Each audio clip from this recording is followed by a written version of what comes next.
Hello everyone. हमारा आज का टॉपिक है Newton second law of motion. देखो, Newton second law of motion में क्या है, इसकी स्टेटमेंट जो है वो सबसे पहले हम डिस्कस करेंगे।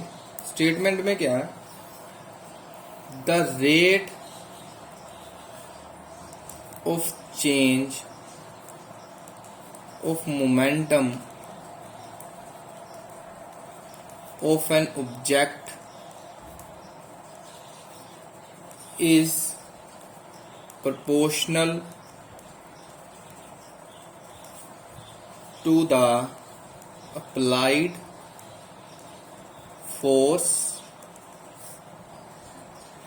in the direction of force। देखो, इस स्टेटमेंट में क्या कहता है जब आप किसी ऑब्जेक्ट पर फोर्स लगा रहे हो तो उसका मोमेंटम चेंज होता है। ठीक है, वो मोमेंटम चेंज जो है वो डायरेक्टली प्रोपोर्शनल जो आपने फोर्स लगाई है उसके होगा। ठीक है, जैसे फॉर एग्जांपल हम मोमेंटम का फार्मूला क्या है, P is equal to m v. तो मान लीजिए आपने पहले फोर्स लगाई तो उसका मोमेंटम जो था वो P1 था। ठीक है, तो इधर mv1 था, मास तो सेम रहता है। ऐसे ही अगर मोमेंटम सेकेंड टाइम P2 था और वेलोसिटी उसकी चेंज हुई उस टाइम पर तो V2 हो। ठीक है, तो अब वो कह क्या रहा है स्टेटमेंट में, F जो आप फोर्स अप्लाई कर रहे हैं ऑब्जेक्ट के ऊपर वो डायरेक्टली प्रोपोर्शनल है rate change of momentum. Means P2 minus P1 जो है वो चेंज इन मोमेंटम और रेट टाइम के साथ जो उसका मोमेंटम चेंज हो रहा है वो डायरेक्टली प्रोपोर्शनल है अप्लाइड फोर्स के। ठीक है, तो अगर आप इसको मैथमेटिकली एक्सप्लेन करेंगे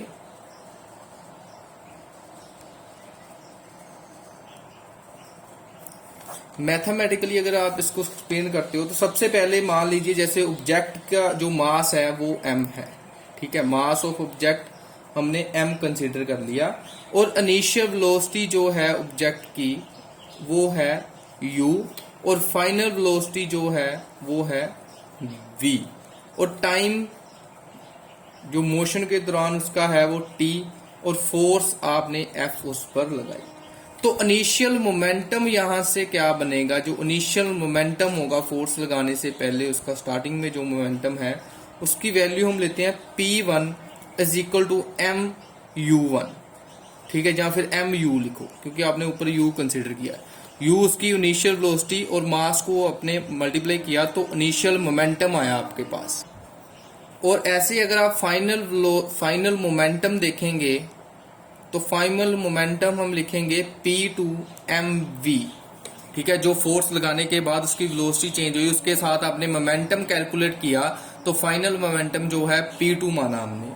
तो अब स्टेटमेंट में अगर वो चेंज इन मोमेंटम कहता तो चेंज इन मोमेंटम कैसे आएगा इस केस में, चेंज इन मोमेंटम जो आएगा दोनों में से आप P2 माइनस P1 करेंगे और P1 की वैल्यू क्या है mu और P2 की mv, ये आएगा mv माइनस mu, यहां से m कॉमन और v minus u।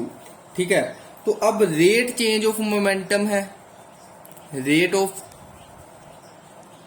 Change of momentum, rate of change of momentum को आप कैसे लिखते हो, change in momentum over time. तो चेंज इन मोमेंटम क्या है, mv minus u over t। तो स्टेटमेंट में उसने क्या बोला, F directly proportional m v minus over t. तो यहां से आपने प्रोपोर्शनैलिटी जो सिंबल है वो हटाया और एक आएगा constant K m v minus u upon T.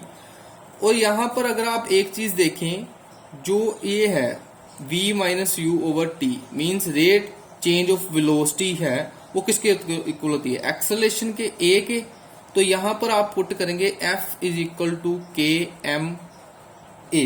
ठीक है, वेयर K जो है आपका वो प्रोपोर्शनैलिटी कांस्टेंट है तो यहां से आप ऐसे लिखेंगे F इज इक्वल टू ए।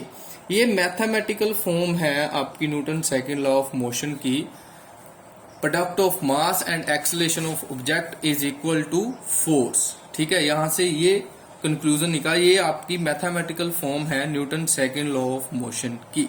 ठीक है, force is equal to mass into acceleration of object, ये आपने जो है ड्राइव किया है mathematical form Newton second law of motion की। ठीक है, अब अगर आप बात करें न्यूटन इस डेफिनेशन के अकॉर्डिंग, अगर आप बात करते हो Newton law, second law of motion की एग्जांपल्स की, तो सबसे पहली एग्जांपल आपके साथ मैं कंसीडर कर रहा हूं। जैसे फॉर एग्जांपल आप एक कार और ट्रक को पुश करेंगे, तो जो कार है वो मोशन में आ सकती है और ट्रक जो है मोशन में नहीं आएगा, आपकी जो आपने उस पर फोर्स लगाई। ऐसा क्यों है? जिस ऑब्जेक्ट का मास कम है उसकी वेलोसिटी ज्यादा है, ठीक है, और जिस ऑब्जेक्ट का मास ज्यादा है उसे एक्सेलरेशन जो है वो नहीं मिलेगी, उसे वेलोसिटी नहीं मिलेगी। तो न्यूटन सेकंड लॉ के अकॉर्डिंग जो आपकी एक्सेलरेशन है वो मास पर डिपेंड करेगी। ऐसे ही अगर आप किसी मॉल में हो तो जो कार्ट है जिसमें आप सामान लेकर, जो कार्ट में सामान लेकर आप जा रहे हो मॉल में, जब आप घूमते हो तो कार्ट में आप सामान जो है वो डालते हो, तो वो अगर तो कार्ट जो है आपकी एम्प्टी है, ठीक है, तो वो आप इजीली उसको मूव करवा सकते हो। लेकिन अगर वो भरी हुई है, अगर वो फुल है, तो उसे मूव करवाना मुश्किल है, क्योंकि उसका मास ज्यादा है उस टाइम पर, उसे